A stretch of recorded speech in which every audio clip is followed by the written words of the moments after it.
Bhagavatha Vahini, Chapter 9, The Ascent of Krishna.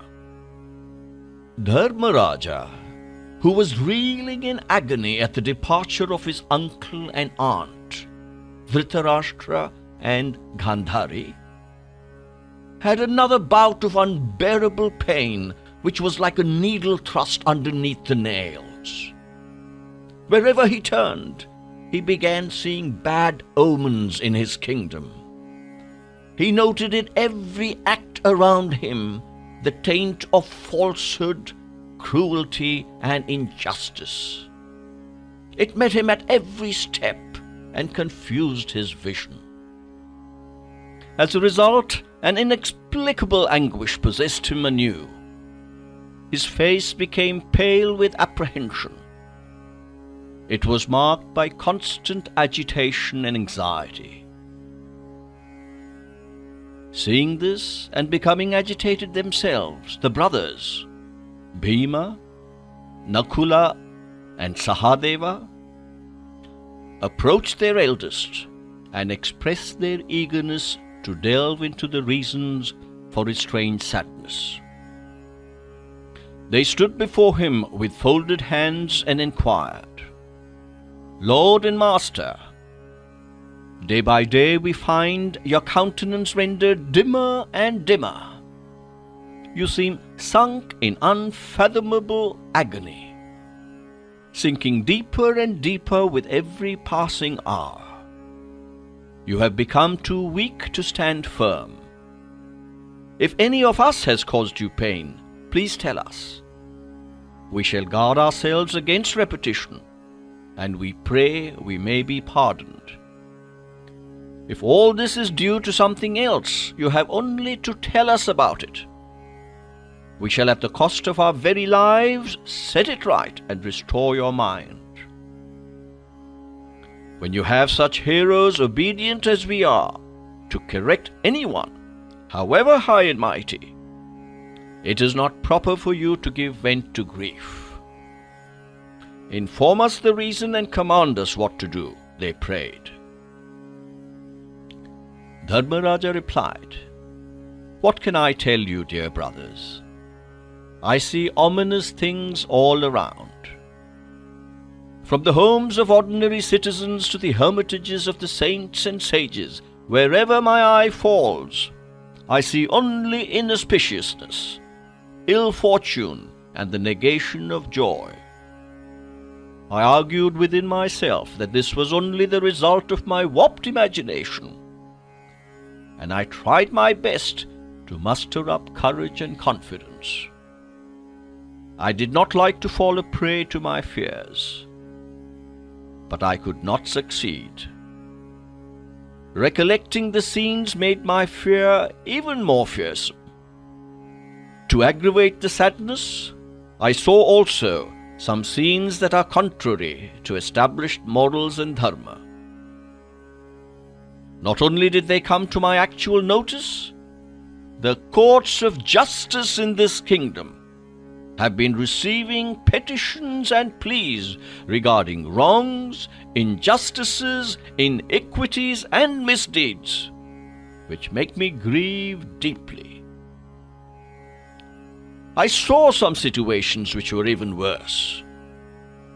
Last evening, when I was returning after a tour of the kingdom, I saw a mother cow refusing to nurse and feed her newborn calf. This is quite strange and contrary to nature. I saw some women wantonly loitering in the bazaar. I hoped that they would rush into their homes when they saw me. But no, it did not happen so. They had no reverence for authority. They went on as if I was not in the picture. They continued to talk without restraint to the menfolk. I saw all this with my own eyes. I simply proceeded further from that horrid place. Very near the Raj Bhavan, when I was about to enter it, I perceived a Brahmin selling milk and curds. I saw people emerging out of their houses and closing the doors behind them. I found them fixing some iron lump to them so that they may not be opened. The reference is evidently to locks, which were strange things in Dharmaraja's kingdom, for no one had any fear of thieves. My mind was very much concerned with all these tragic transformations. I tried to forget this state of affairs, and so started doing the evening rituals, the sacred rite of offering oblations to the consecrated fire. And shall I tell you what happened? The fire could not be lit, however hard I tried. Oh, what a calamity it was! My fears that these events foreboded some great catastrophe are fed by other happenings too. They are confirming my premonitions every minute. I find myself too weak to overcome them. Perhaps the Kali era has begun, or is about to begin, I believe. For how else are we to explain such a fact as this? A wife has quarrelled with her husband and is arguing before the judge in court that she should be permitted to go to her parents, leaving him to himself. How am I to face such a plea in court that she should be permitted to dissolve the marriage and leave for her parents' home, deserting her husband? A petition from such a wife was admitted yesterday in the Court of Justice. How am I to ignore such abominations? Why go on recounting these occurrences? Yesterday, the horses in the royal stable started weeping. Did you hear? They were shedding copious tears, the Saises reported. Sahadeva tried to investigate the causes of their deep sorrow, but he could not discover why, and he was struck with wonder and consternation. These are indications of wholesale destruction, not of any minor danger or small evil. Dharmaraja placed his chin on his upright arm and rested a while in deep thought. Bhima did not give way to despair. He laughed a scornful laugh and began. The incidents and events you mention might have happened. I do not deny them. But how can they bring disaster to us? Why should we give up all hope? All these abnormalities can be set right by administrative measures and their enforcement.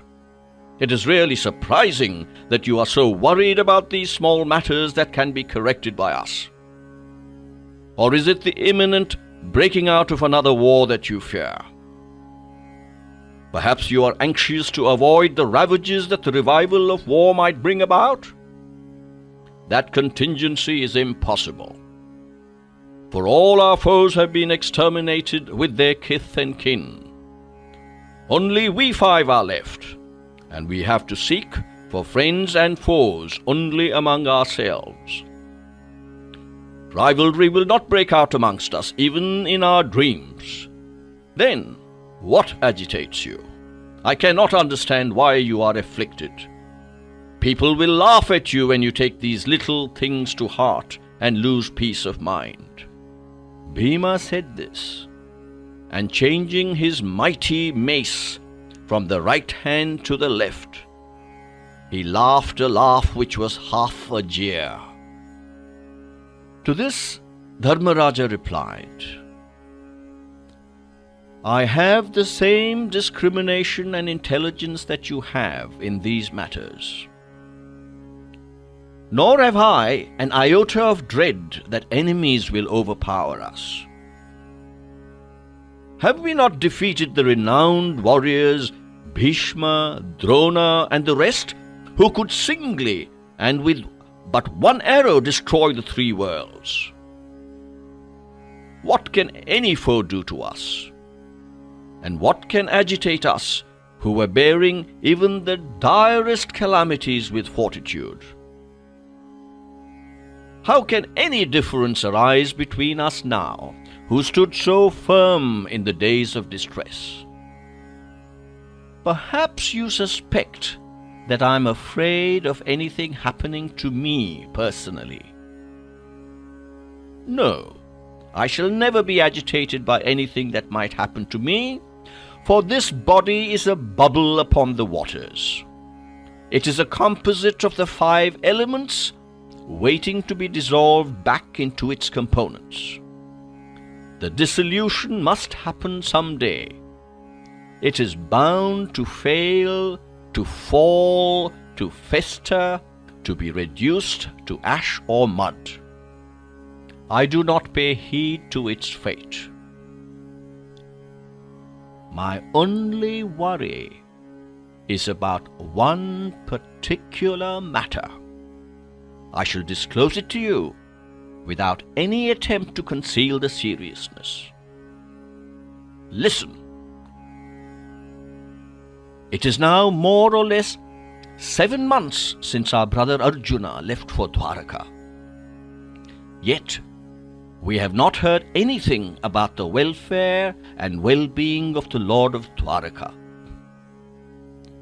He has not sent any messenger or message regarding at least his reaching Dwaraka. Of course, I am not worried in the least about Arjuna and his reaching or not reaching Dwaraka. I know that no foe can stand up against him. Moreover, if anything untoward had happened to him, certainly Sri Krishna would have sent the information to us. Of this there is no doubt. So I am confident that there is no reason to be nervous about him. Let me confess that it is about the Lord himself that I am feeling worried. With every passing minute, anxiety is increasing. My heart is suffering unbearable agony. I am overwhelmed by the fear that he may leave this world and resume his permanent abode. What greater reason can there be for sorrow? If this catastrophe has actually come about, I shall not continue to rule over this land, widowed by the disappearance of the Master. For us Pandavas, this Vasudeva was all our 5 vital heirs put together. When he departs, we are but corpses, devoid of vitality. If the Lord is upon the earth, such ominous signs dare not reveal themselves. Injustice and iniquity can have free play only when he is absent. I have no doubt about this. My conscience is clear about it. Something tells me that is the truth. When Dharmaraja asserted thus, the brothers fell into the depth of grief. They lost all trace of courage. Bhima was the first who recovered sufficiently to speak. He mustered some courage, in spite of the wave of sadness that smothered him. He said, "For the reason that Arjuna has not returned, or that we have not heard from him, you should not picture such a dire calamity and start imagining catastrophe. There must be some other reason for Arjuna's silence, or else Krishna himself might have neglected to inform us. Let us wait, seek further light. Let us not yield to the fantasies that a nervous mind might weave. I am encouraged to speak like this, for one's nervousness is often capable of shaping such fears." But Dharmaraja was in no mood to accept this. He replied, Whatever you say, however skillfully you argue, I feel that my interpretation is correct. Or else, how can such an idea arise in my mind? My left shoulder is registering a shiver, see? This is a sign confirming my fear that this has actually happened. You know it is a bad omen if the left shoulder shivers for men and the right for women. Now this thing has taken place in my body and it is a bad omen. Not merely the shoulder, my entire being, mind, body, intelligence, all are in a shiver. My eyes grow dim and I'm fast losing vision. I see the world as an orphan, having been deprived of its guardian and lord. I have lost the faculty of hearing. My legs are shaking helplessly. My limbs have been petrified. They have no life in them.